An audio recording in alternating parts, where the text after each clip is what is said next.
मैं हूं काजल सिंह और आप सभी का स्वागत करती हूं आपके अपने चैनल ABV एंटरटेनमेंट्स में। दोस्तों, आज हम चटपटी गॉसिप करने वाले हैं कपिल जी के साथ, जो आप सभी के लिए लेके आने वाले हैं अश्लील वाला वेब सीरीज। तो आइए जानते हैं कि कपिल जी से कि कैसा रहा उनका इस वेब सीरीज का एक्सपीरियंस और कुछ खास लम्हे वो बताएंगे अपने वेब सीरीज के बारे में। पहले तो कपिल जी, आपका बहुत बहुत स्वागत है ABV एंटरटेनमेंट्स में।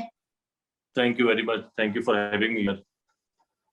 कपिल जी, बताइए आपका एक्सपीरियंस कैसा रहा अश्लील वेब सीरीज में काम करके? आपने क्या चीजें सीखी है यहाँ से और क्या क्या अच्छी मेमोरीज है आपकी इस वेब सीरीज से? जी, एज एन एक्टर, किसी भी एक्टर के लिए सबसे चैलेंजिंग रोल अगर कोई होता तो मेरे हिसाब से ये अश्लील में जो मैंने रवि का कैरेक्टर किया है वो बहुत चैलेंजिंग था। एक तो वो ऐसा मैं बिल्कुल भी नहीं हूँ जो मैंने प्ले किया है। एक लूजर का कैरेक्टर है जो मेडिकल स्टोर पे सेक्स की मेडिसिन बेचता है और सुहाग रात के दिन उसकी वाइफ मर जाती है और वो वर्जिन है। तो वो एक सेक्सुअली फ्रस्ट्रेटेड आदमी है। इसमें फिल्म सबसे अच्छी बात ये है कि इसमें वल्गैरिटी कुछ नहीं है, कंप्लीटली कॉमेडी है।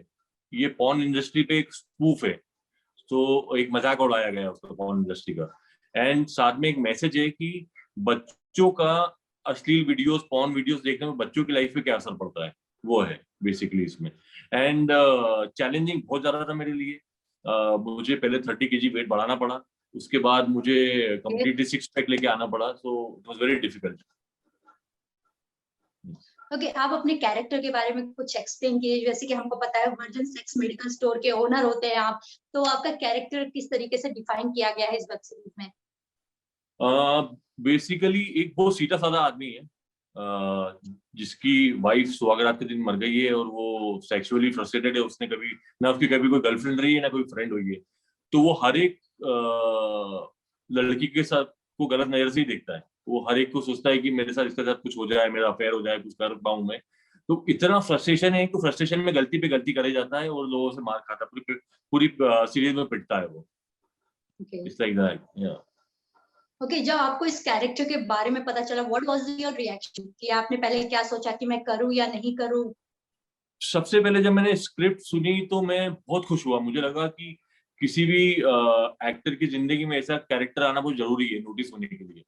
बट फिर मैं डर गया और मुझे 6 महीने लगे हाँ बोलने के लिए। और 6 महीने बाद मैंने कहीं जाके कन्विंस होकर डायरेक्टर को हाँ बोला। और उसके बाद भी 3-4 महीने मैंने तैयारी में लगाए, मुझे लग गए। तो ऑलमोस्ट 1 साल लिया मैंने इसके लिए। जी। ओके, जैसे कि हम सभी जानते हैं कि कोविड काफी ज्यादा फैल गया था बीच में, तो उस बीच आप लोगों ने शूटिंग कैसे की? क्या प्रिकॉशंस आप लिया करते थे सेट पे यूजुअली? जी, यूजुअली देखिए हमारी आधी सीरीज तो कोविड के पहले खत्म हो गई थी। एंड हमारा पोस्ट का और कुछ छोटा मोटा पैच वर्क बचा हुआ था। तो हमने बड़ी मुश्किलों से शूट किया है। दो तीन 4 लोग होते थे। कई बार खुद ही काम किया क्योंकि ना स्पॉट बॉय आते थे ज्यादा, ना कुछ हो पाते थे। सो तकलीफ तो हुई लेकिन एक्साइटमेंट में कर गए, हो गया। और भगवान की ये दुआ थी कि कोविड के ऐसे समय पे मेरी दूसरी रिलीज है अभी। ओके, जैसे कि कपिल जी आपके बारे में बहुत ही लोग जानते हैं, तो आप थोड़ा सा अपने बारे में, अपनी लाइफ के बारे में, किस तरीके से आपने स्ट्रगल किया है या फिर आपकी स्टोरी क्या है, थोड़ा अपने फैंस तक बताइए। सी बेसिकली मैं इंदौर की पॉलिटिकल फैमिली से हूँ। मेरे ओके ग्रैंडफादर और ग्रैंडमदर दोनों फ्रीडम फाइटर थे और दोनों काला पानी की सजा काटी है, दोनों के पास तामपत्र है। एंड मेरे ग्रैंडफादर इंदौर के पहले मेंबर ऑफ पार्लियामेंट थे और वो मध्य प्रदेश कांग्रेस के प्रेसिडेंट थे। तो मैंने ये भी सोचा था कि शायद मैं इस फील्ड में जाऊंगा, पॉलिटिक्स में ज्वाइन करूंगा। But then somehow I decided to, मैं शुरू से मुझे एक्टिंग का और मॉडलिंग का और सब शौक था। तो मेरी शुरुआत मैंने मॉडलिंग से की। मैंने कुछ 14 म्यूजिक वीडियो किए, 14। एंड 200 से ज्यादा टीवी ऐड किए हैं। पूरी दुनिया में मैंने शोज किए हैं, हर एक डिजाइनर के लिए वर्क किया है। तो वो मेरा काफी अच्छा सफर रहा मॉडलिंग का। एंड मॉडलिंग के बाद एक सडन ब्रेक लगता ही है आदमी को, अब क्या। सो देन आई डिड किशोर नमित कपूर से मैंने एक्टिंग कोर्स किया। फिर मैंने न्यूयॉर्क फिल्म अकेडमी से एक छोटा मोटा वर्कशॉप किया, इधर उधर थिएटर करता रहा।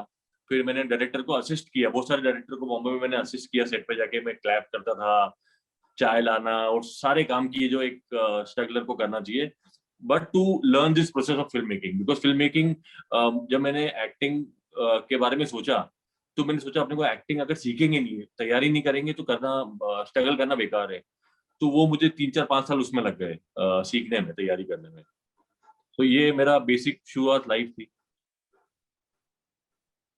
जैसा कि कपिल जी हम सभी जानते हैं कि आप डायरेक्टिंग में भी अपना हाथ आजमाना चाहते हैं, तो आने वाले टाइम पे हम आपको प्रोड्यूसर, डायरेक्टर या फिर एक्टर किसके किरदार में ज्यादा देखेंगे? जी, प्रोडक्शन हाउस तो हमने ऑलरेडी स्टार्ट कर दिया, हम काम कर रहे हैं उसमें। एंड बहुत जल्दी मैं प्रोड्यूसर बन जाऊंगा, क्योंकि इस साल मैं फिल्म प्रोड्यूस कर रहा हूँ। एंड डायरेक्शन के बारे में मुझे अभी तक कुछ इतना सोचा नहीं है मैंने, आई डोंट नो। हाँ, मैं लिखता अच्छा हूँ, स्क्रिप्ट राइटिंग कर सकता हूँ, बट डायरेक्शन का मैंने अभी तक हाथ नहीं आजमाया, ना सोचा है इस बारे में। अगर फ्यूचर में कुछ हुआ तो why not, I will try for it. What about acting? Acting तो मैं लगातार, मैं अभी इसके बाद भी एक फिल्म करने जा रहा हूँ सुधांशु दुबे जी के साथ, जिन्होंने भूतनाथ फिल्म लिखी थी। वो भी एक कॉमेडी सब्जेक्ट है, बट मैं अब एक नेगेटिव रोल करना चाहता हूँ। तो मैं वो स्क्रिप्ट ढूंढ रहा हूँ या डायरेक्टर ढूंढ रहा हूँ जो मुझे ऐसा किरदार दे दे जो नेगेटिव कैरेक्टर हो। अच्छा। अच्छा, जैसे कि आपने कहा कि आप अपनी फिल्म्स प्रोड्यूस करेंगे आने वाले टाइम पे, तो क्या आप न्यू कमर्स को मौका देंगे? जैसा कि हम सभी जानते हैं कि बॉलीवुड में क्या चल रहा है, सो क्या आप न्यू कमर्स, स्ट्रगलर्स को मौका देना चाहेंगे अपने प्रोडक्शन में? मैं डेफिनेटली अच्छे एक्टर्स को मौका देना चाहता हूँ, चाहे वो न्यू कमर हो या एस्टेब्लिश एक्टर हो, but I definitely want to give chance to people who are made for it, जो टैलेंटेड हैं और उनको काम नहीं मिलता, मैं उनको 100% हेल्प करूंगा। ओके, तो चलिए अब हम बात करते हैं अश्लील की। आप हमें ये बताइए कि सबसे इम्पोर्टेंट मोमेंट या फिर यूँ कहें कि सबसे अच्छा मोमेंट कौन-सा रहा है आपकी शूटिंग के दौरान, और सबसे डिफिकल्ट पार्ट शूटिंग के दौरान की? सबसे अच्छे मूवमेंट मेरी शूटिंग के दौरान ये थे कि जब भी मैं सीन करता था वहां सारे लोग हंसते थे। तो मुझे ओके। लगता है कि जो भी हो रहा है वो सही हो रहा है।